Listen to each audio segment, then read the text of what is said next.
যদি করি কাজ করব কিভাবে?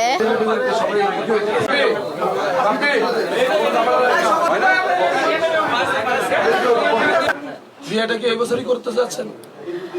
বিয়ে যদি করি কাজ করব কিভাবে? দুটো জিনিস কখনো একসাথে করা যায় না।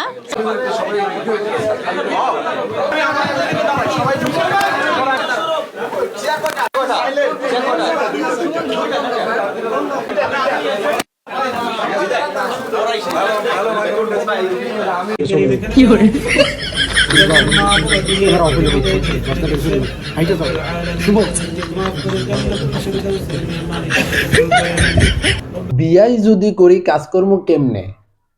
তো কাজ করতে হইলে কি করতে হইবে? বিয়া করণ যাইতো না। তো আমি বলি চুপ মারানি, তুই আর বিয়া কয়টা বসবি?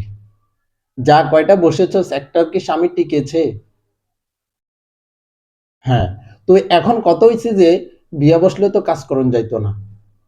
কেননা যদি বিয়ে বসে স্বামী বলবে তুই এভাবে করে মিডিয়ার সামনে গিয়ে ভলিউম হাজার হাজার মানুষকে দেখাইস না, তুই মিডিয়াতে কাজ করতে যাইস না, তুই মিডিয়াতে কাজ করতে গেলে আমি যাহা দেখি লোকেরাই তাহা দেখিবে, কাজেই তুই মিডিয়াতে যাইস নে, অভিনয় করণ লাগতো না। তো তার জন্য এই গাভিনেত্রী বলতে চাচ্ছে যে আমি যদি বিয়ে বসে যাই তাহলে আমি আরেকজনের অধীনে চলে যাব, তাহলে তো আমি কাজ করিতে পারিব না।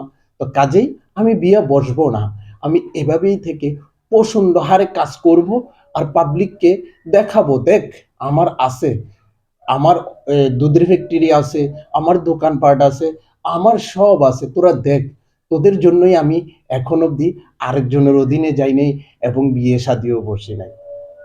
এগুলো হচ্ছে যে লুচ্চা দরদি মানুষ।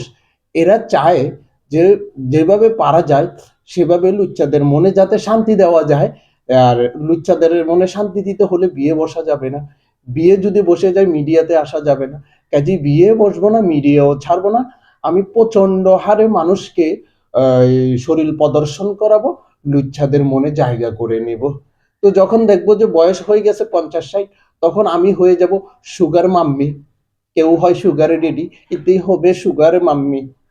কথা বুঝছো নি রে বাতি যারা? তো সুগার মাম্মি হওয়ার প্রচেষ্টায় আছে আমাদের এই অধিকাংশ গাভিনেত্রীরা। তো শুভ তার থেকে ব্যতিক্রম কিছু না রে বাতি যারা।